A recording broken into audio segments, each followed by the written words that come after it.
Attention, the following broadcast has been approved by OutcastedOC. Viewer discretion is advised. Incoming transmission in 5, 4, 3, 2, 1. What's going on, guys? Welcome back to OutcastedOC with me, Rudy Poo Candy Ass, here with the Raw review. Now, before we get straight into it, I do just want to remind everyone, subscribe to the channel, leave the video a like if you enjoy the content. But I do want to get straight into it because we've got a massive tournament starting on Monday Night Raw this week, and it is to determine the new World Heavyweight Champion at Night of Champions. And it doesn't take long to get straight into it. We have got Cody Rhodes coming out. Weirdly enough, he's the one who opens the tournament. He comes out at the start of Monday Night Raw and says, let's get this basically kicked off. But before we do, I want to talk about Backlash and how that's all in the past now, and how Brock Lesnar was just a speed bump in the road, and now can get back to the tournament. Cody, come on, really? Okay, if that's I thought this was a weird decision.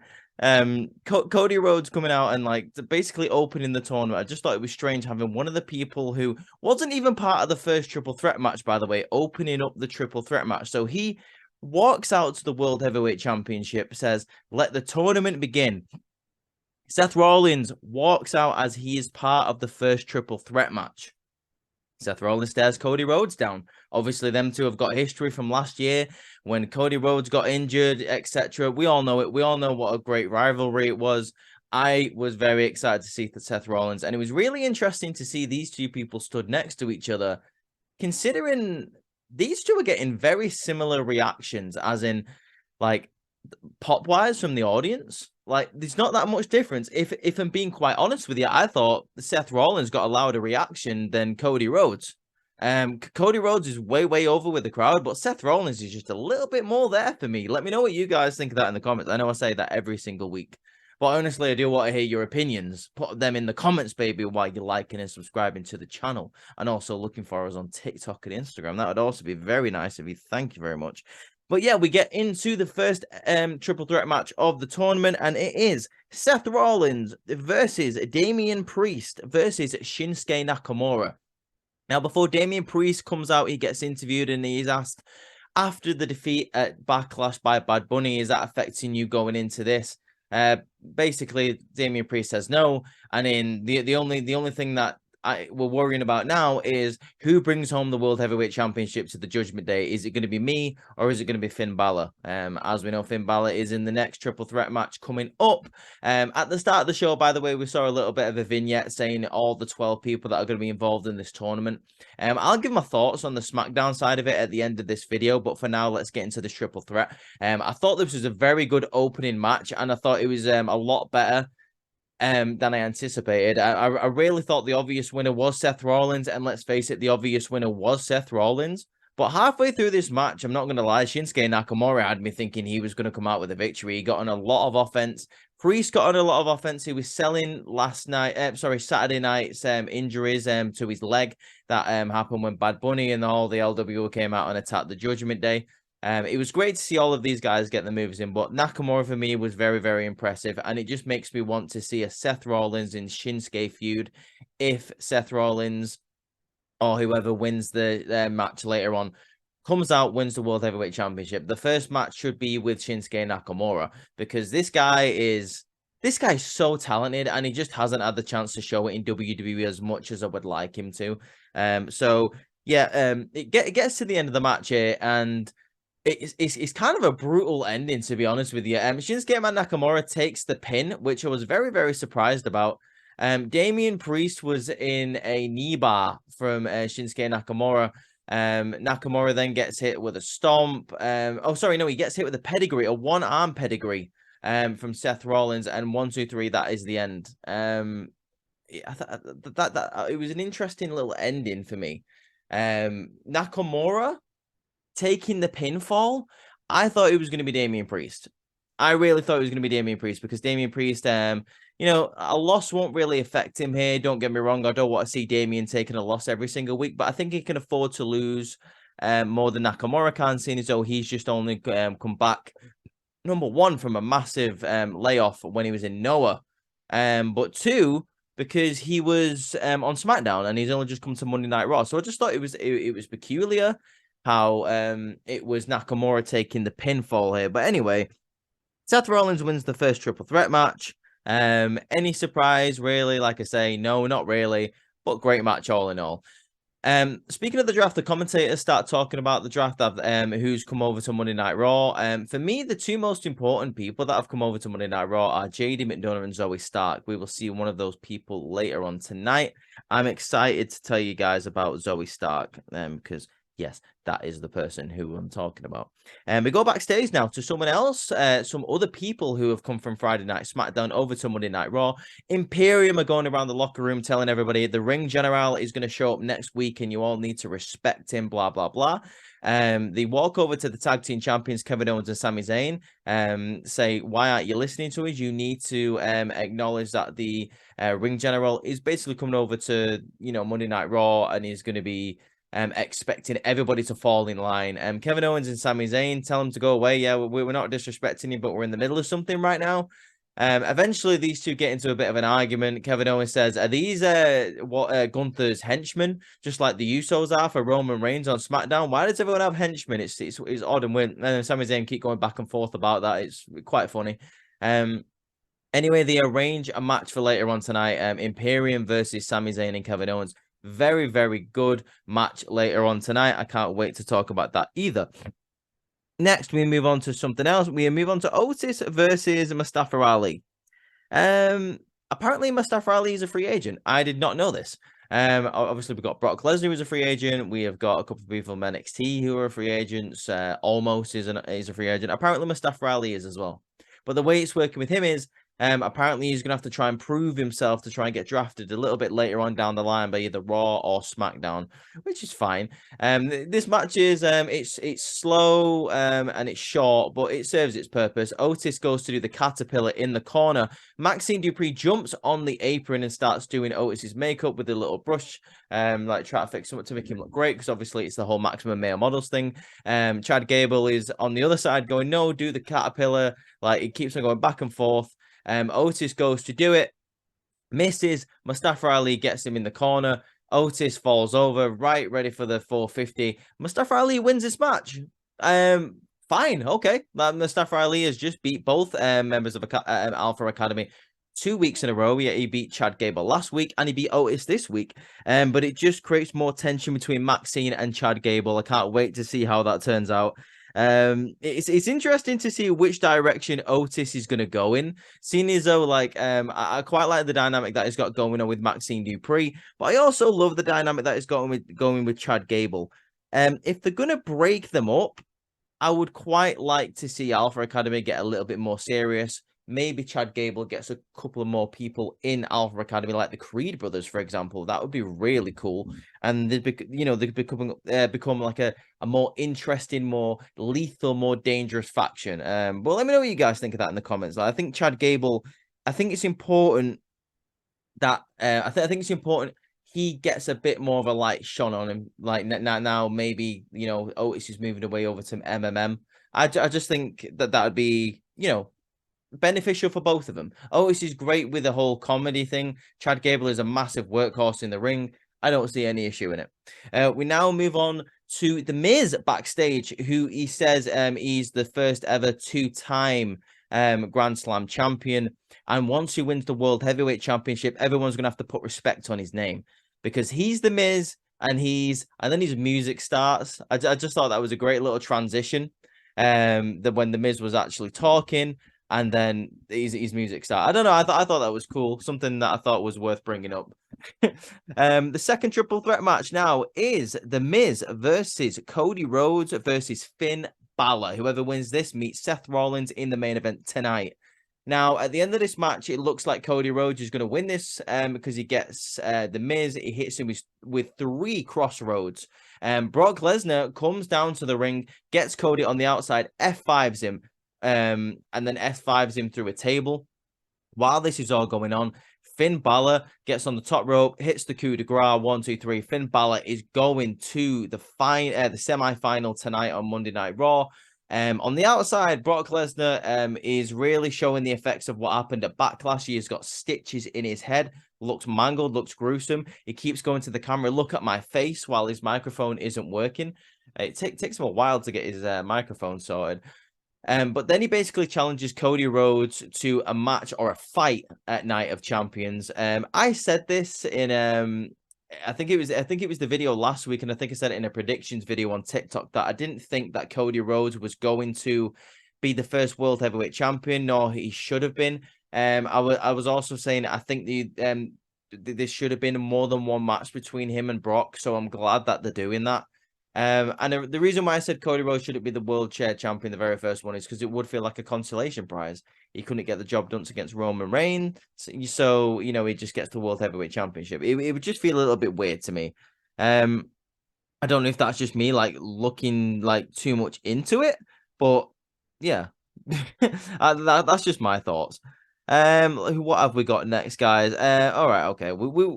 This is a bit of an inconsequential match, but whatever happens after it as well, like who cares? We've got Rhea Ripley versus Dana Brooke. We haven't seen Dana Brooke for ages, and to be honest, I thought she got released. Dana Brooke comes out to the ring, a very, very short match. Rhea Ripley gets her in the it's like an inverted cloverleaf, Texas cloverleaf. Dana Brooke taps out. Rhea Ripley keeps attacking her after the bell. Natalya comes out. Who cares? Natalya comes out and stares down Rhea Ripley. Dom tells Rhea to get out of the ring because Nat is scary. Guys, who cares about Natalya? Who cares about this possible feud?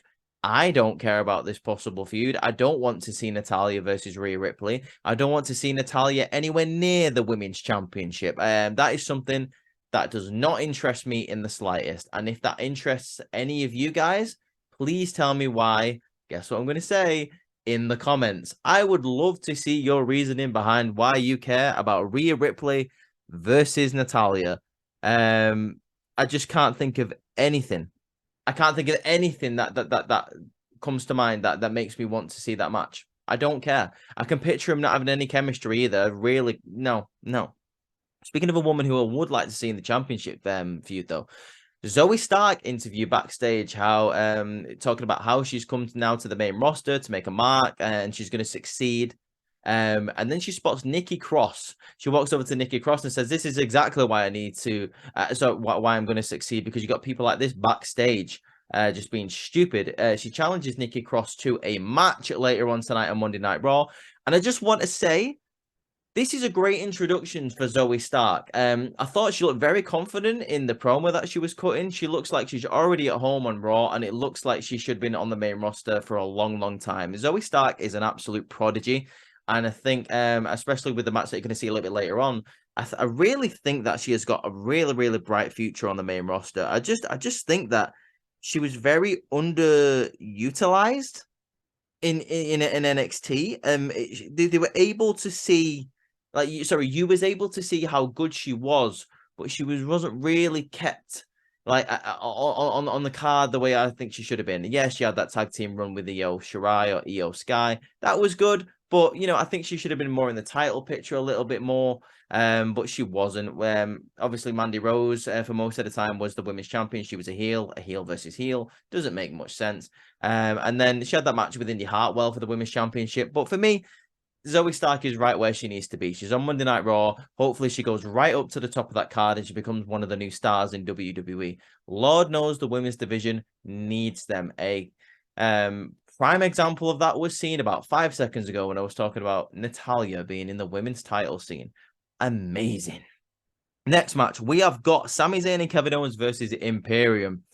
Solid match. I could really see Imperium being in future standings for the tag team championships. I also think it's kind of time maybe that Sami Zayn and Kevin Owens give up the undisputed championships. Like maybe we start splitting them up again, okay?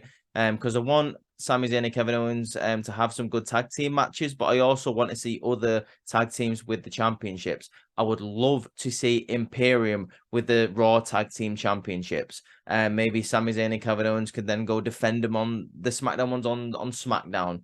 I don't know. Like I just don't want this whole undisputed thing anymore. Like it isn't necessary anymore because the Usos don't have them anymore, and that was the whole reason, you know, for the Bloodline having all the championships, and now it's just unnecessary.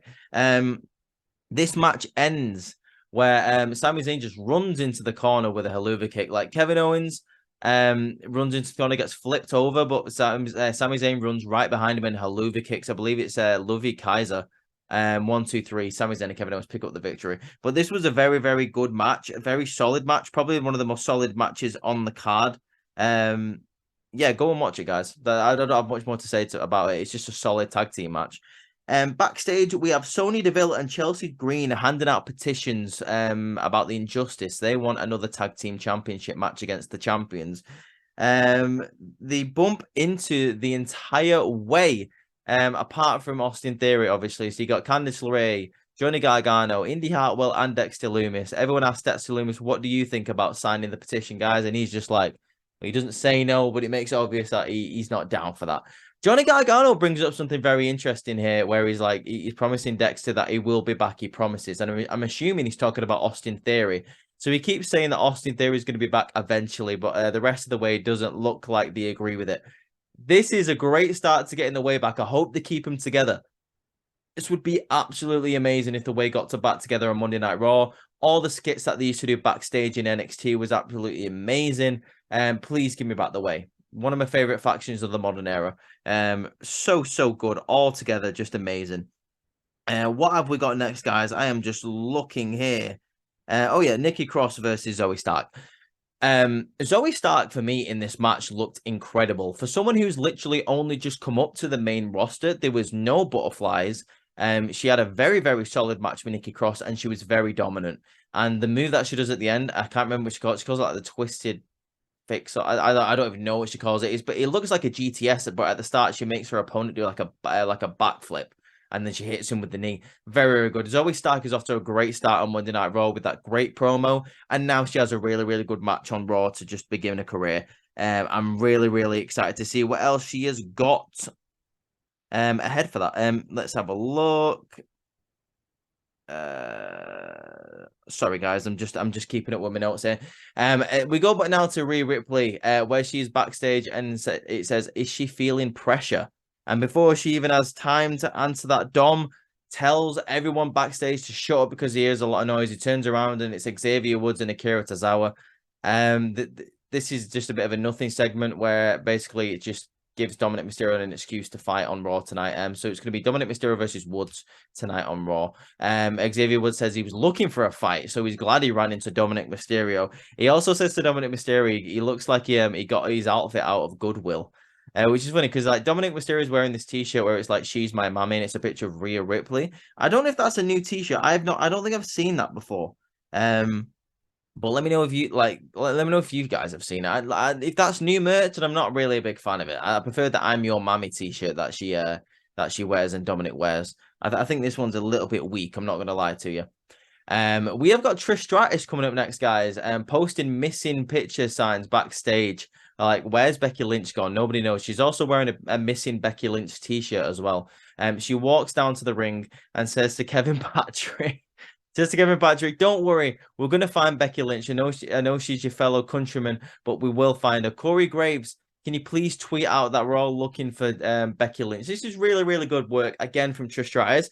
Like, I think just because of all the draft of what's going on, and like there's so much going on Monday Night Raw, everything that Trish Stratus is doing is really like going under the radar, and she's actually doing some of the best promos of her career, and she's doing some really, really good work. I'm very glad that she's there till SummerSlam. I can't wait for the Becky Lynch versus Trish Stratus match.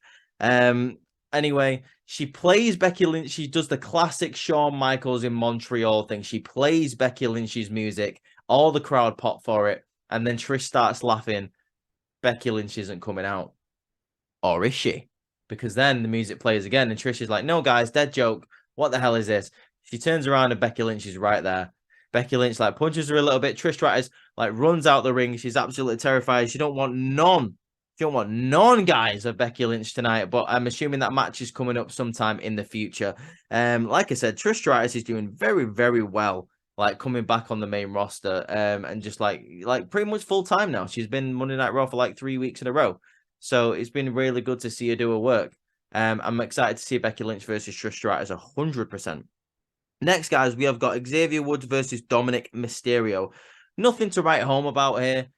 But Dominic Mysterio does get the victory. So like, you know, the Judgment Day are having a pretty decent night tonight. Damian Priest put in a decent performance. Rhea Ripley beat down Dana Brooke, and now Dominic Mysterio comes out with the victory. Like I say, not much to write home about it. Just a smooth little match to get you through Monday Night Raw, maybe to fill a bit of time. But yeah, next, guys, we have a Veer and Sanga segment where they're coming to Monday Night Raw, apparently, and Darkness is following with him.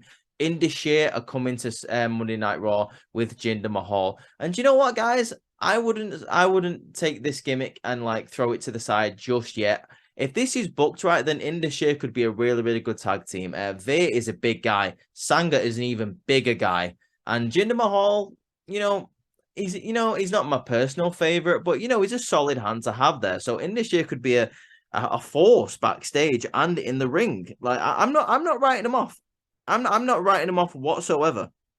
Next, oh my god, this is this is like a weird segment. Okay, so we've got the Miz walks over to Shinsuke Nakamura and says, "See, this is why we need to work together because you lost your match."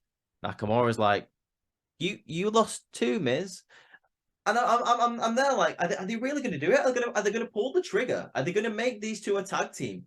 I wouldn't mind that. I really wouldn't mind that. I think it'd be like, don't get me wrong, I want Nakamura in the title scene. I want him in the main event. But if you're not going to put him in the main event for now, guys, put him in a tag team with the Miz. Like, it's not a comedy tag team, but like, you know, will they get along kind of thing? They've got a little bit of chemistry on like in promos together, so I wouldn't mind seeing it. If like I say, if you're not going to put him in the world title picture, please do just something with Shinsuke Nakamura. The guy is an absolute talent. And the fact that it's taken this long to just do anything with him whatsoever is a joke. Like, I mean, when was the last time he was a champion in WWE? What, like, the last time we really saw him in an actual feud was when he was tag team partners with Rick Boogs, and that was really good. And then Boogs got injured, and then before that, he was doing the whole King Nakamura feud with Baron Corbin. Please, can we get Shinsuke Nakamura back on TV on a more frequent basis? Raw, great place to start. We go back now to the whole petition thing. So you got Chelsea Green and Sonya Deville. Do you remember before, guys, where they were handing out the petition to try and get another, you know, championship match against the champions? Well, Liv and Raquel actually walk over and go, "We'll sign it. All you had to do was come and ask and warm up and come and ask us. We would have given you a tag team championship match." And Chelsea and Sonya were like, "Well, actually, this petition is actually to face Damage Control because you're facing them on SmackDown for the titles, and we think Damage Control are going to win it. So, you know, good luck, guys." This is basically setting up next week on Raw. Whoever wins that match on Friday is facing Sonya Deville and Chelsea Green. For me, don't really care. I don't really know why they're even teamed together. But as long as Chelsea Green's getting some TV time, I suppose that's a great thing. Sonya Deville's not too bad herself, but I just want Chelsea Green to get a nice bit of TV time. She got it on Raw this week, so fair enough. We move now, guys, to the main event, which is Finn Balor versus Seth freaking Rollins. Winner of this match goes to Night of Champions, and whoever wins the SmackDown tournament on SmackDown goes and faces whoever wins this on. It's Seth Rollins, guys. Seth Rollins is the guy that wins the match. I mean, come on. What did I think of this match? Now, you've got a match here with Seth Rollins and Finn Balor. And for me, this really should have been the main event of Night of Champions for the Heavyweight Championship. I don't really know why SmackDown, and this is where I'm going to like implement the whole SmackDown thoughts as well, like I said at the start of the video. I'm not really sure why SmackDown roster members are in a World Heavyweight Championship tournament, seeing as though the World Heavyweight Championship is native to Monday Night Raw. Why didn't you just have all of the bracket of 12 from Monday Night Raw? I don't understand. There's plenty of people that you could have had from Monday Night Raw in that tournament. It wasn't necessary to have people from SmackDown in the tournament. The end of this tournament could have been Finn Balor versus Seth Rollins. It just would have been cool. That's my opinion. It would have been cool because these guys were the people who faced each other for Universal Championship way back in the day, in 2016, the one that Finn won. And Seth Rollins obviously wins this match. This should have been the main event of Night of Champions. I mean, because in my opinion, Seth Rollins should be the first World Heavyweight Champion. But it would have been nice if Finn Balor was there. That's just my opinion, guys. Let me know what you think of that in the comments. I don't really think SmackDown should have really have ever been involved in this tournament in the first place. But hey ho, anyway. There's a really cool spot in this match where Finn Balor does the move to Seth Rollins, what Seth did to Finn at SummerSlam a couple of years ago. That actually injured Finn Balor, that forced him to relinquish the Universal Championship. Do you know sort of the buckle bomb into the barricade? Well, Seth Rollins takes that from Finn Balor and he starts selling the shoulder all the way through the match. There's a really cool, another really cool segment here where Finn Balor is about to get Falcon Arrowed after the classic superplex that Seth Rollins does off the top rope. He does the superflex. The superflex. I think that's what Hulk Hogan did. I don't know if Seth Rollins can pull off the superflex, but he goes for the superplex, hits the superplex, rolls through, goes for the Falcon Arrow. Finn Balor floats over and hits him with the 1916. Beautiful move. These two have great chemistry. Was there any doubt in your mind that these two would have great chemistry after watching them at SummerSlam in 2016? Hell nah. So Seth Rollins picks up the victory here after hitting like a one-handed pedigree, and then he hits like a face fronting stomp, I believe it was, and then an actual stomp. 1, 2, 3. Seth Rollins rightly wins this tournament. This bracket of the tournament anyway. There's some interesting people that are left in this tournament on SmackDown. So you've got off the top of my head, you've got Bobby Lashley, you got Sheamus. So the 6 people: Bobby Lashley, Sheamus, AJ Styles, Austin Theory, and then there's a few other there's 2 other people in it. I can't remember who they are. But AJ Styles would be a decent shout for the SmackDown one. Like I said, I don't know if they should be involved in the first place, but AJ Styles would be a really decent shout, guys.